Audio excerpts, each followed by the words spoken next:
Hi, everyone. I'm excited to be here today to talk to you about some of the miracle stories that are happening right here in our own city, in our own state, every day.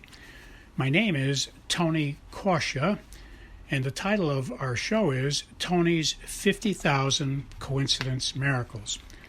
Please note, this show is not about religion, and we're not trying to change anyone's religion, and we're not trying to get you to join any religion. It's just about miracle stories. I don't know of any religion on the planet that doesn't talk about miracles. That's why religions begin, because they have something that's telling them there's really a God. But we're not going to get into that. We're going to just talk about miracles and leave the decisions about all that up to you. So we don't care what religion you are. We just want to talk about miracles. If you are an atheist, I think you'll enjoy the program as well, although I can't guarantee you'll remain an atheist very long after you hear many convincing stories, coincidence kinds of stories about miracles.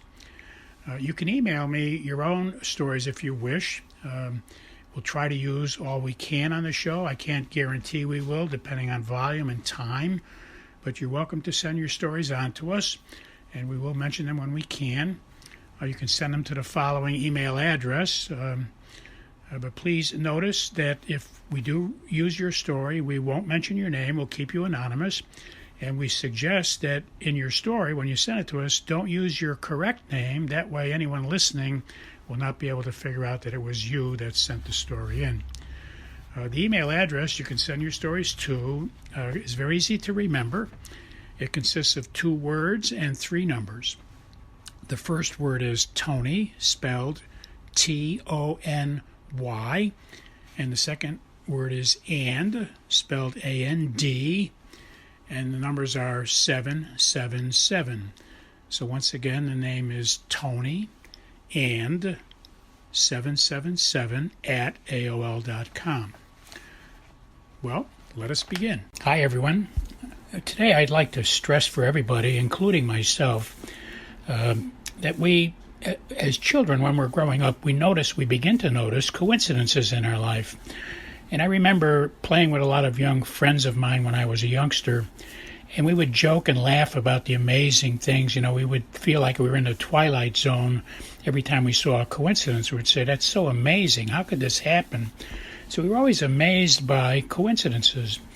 And I've been, for the last several years preaching the message of notice coincidences, because when you pay attention to them, very often you'll notice God is trying to tell you something, trying to show you something in your life. And I think if you've been listening to us, you've heard over 100 shows now, weekly shows about coincidences, so I hope I've convinced you.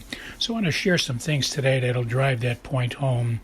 When you see coincidences, take a moment, try to think about, was that from God? Did God make that happen? And the more you do that, the more you're going to notice coincidences, okay? If you never do it, you're going to stop noticing coincidences, and I assume that's because God stopped sending them if you're not paying attention.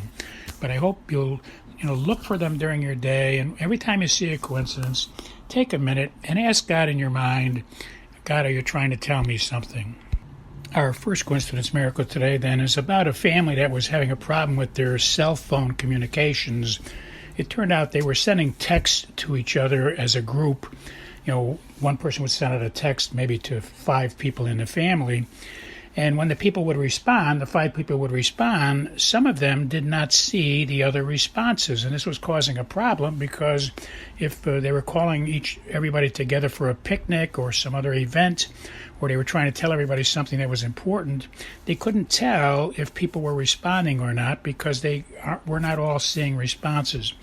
So they tried to figure this out. They stopped at a few places. They talked to some friends, and they weren't getting any answers. They were putting up with it for about a week at this point, and it was frustrating because they were doubting they were really communicating with each other. And they had stopped at a few phone stores, well, I guess a couple of phone stores, and shared what they learned, but they weren't getting the answer to this problem.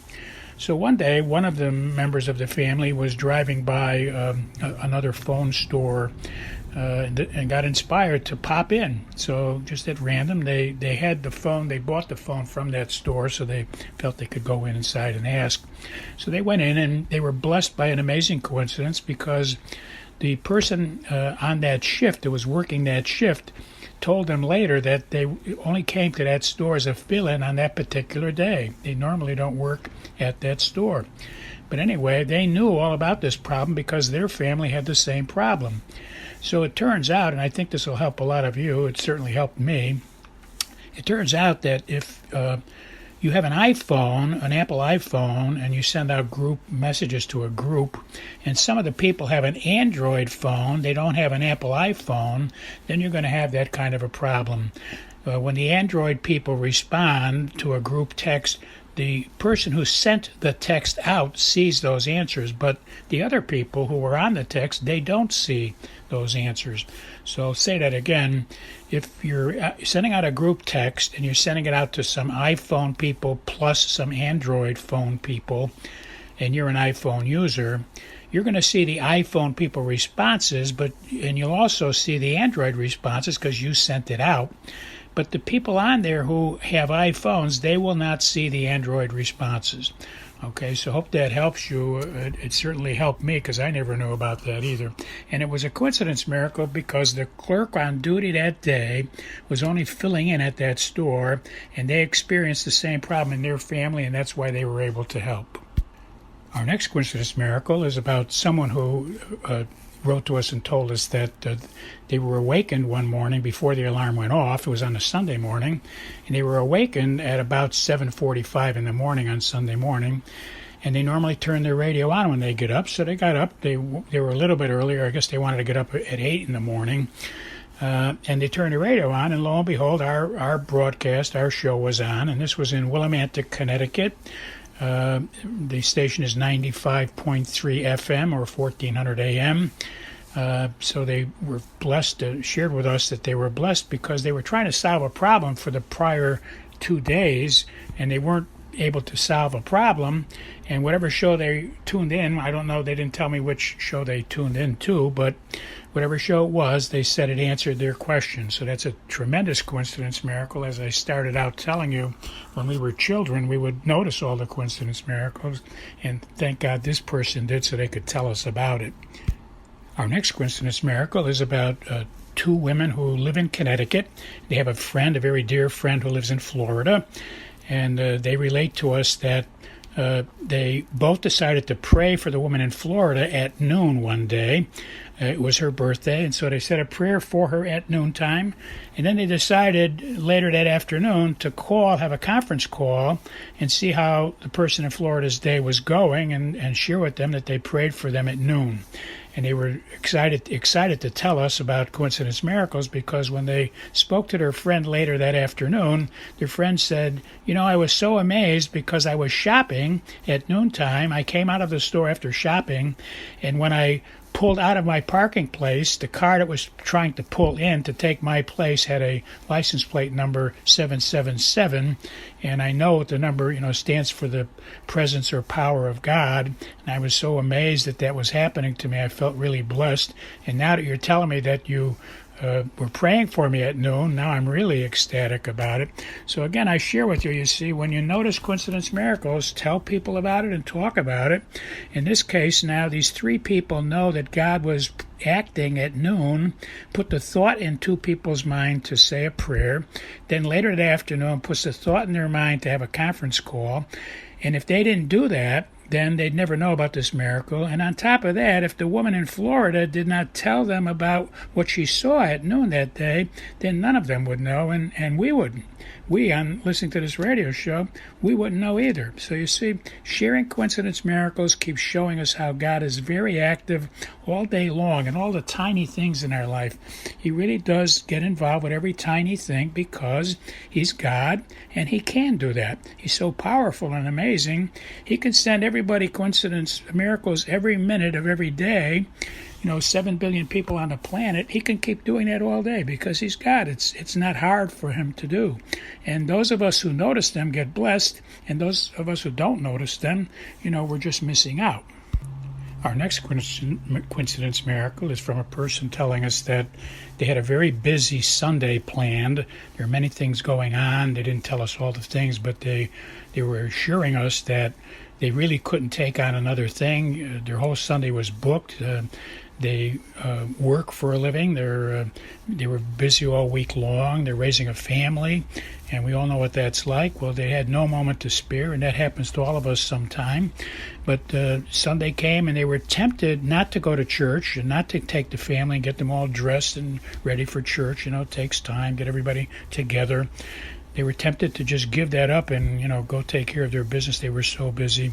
But they felt uncomfortable. They felt badly about doing that. They only give God an hour or so a week on Sunday, and they felt bad, not even giving God 1 hour this week was pretty bleak. So they decided, they're going to make rearrangements and figure it out, and they did. They squeezed in enough time to get to Mass. And after Mass, when they left the church, they pulled out of the driveway, and the very first car they saw coming at them was a car with a license plate number 111. That's 3 ones. And in history, that number is to remind us that God is one. There's only one God. In history, there were a lot of religions that would worship God, a multitudinal God. There would be a God in their religion. There would be a God for rain, and there'd be a God for storms, and a God for earthquakes, and a God for fish, and a God for animals, and all kinds of gods, different gods. But the Jewish religion and the Muslim religion and the Christian religions, they all believe in one God, and that's why that number reflects the singularity. There's only one God. He may have a lot of angels, or he may assign separate angels to many other tasks, maybe that's what the other religions have noticed in history. Maybe they've noticed these angels, probably, I don't know. But we've had enough evidence of now at least 7,000 years that there is only one God, at least for, as I say, the Jewish faith, the Muslims, and the Christians. They believe in one singularity of God. I don't know about all the other religions. But anyway, this person was so delighted to see the numbers, the first car coming at them when they pulled out of the driveway at church, because they made special effort. They've been listening to our show, so they know about God sends these signs and clues with numbers. And, thankfully somebody knows, they know about the number, and they're enjoying a miracle. And that's the purpose of this show. Our next coincidence miracle is about me. I stopped in an empty church one day. I spent some time asking God. Going to an empty church is a great way for you to spend time with God, because when you go to an empty church, you expect to be in the presence of holiness. You can talk to a lot of people out there. I've been doing this for years.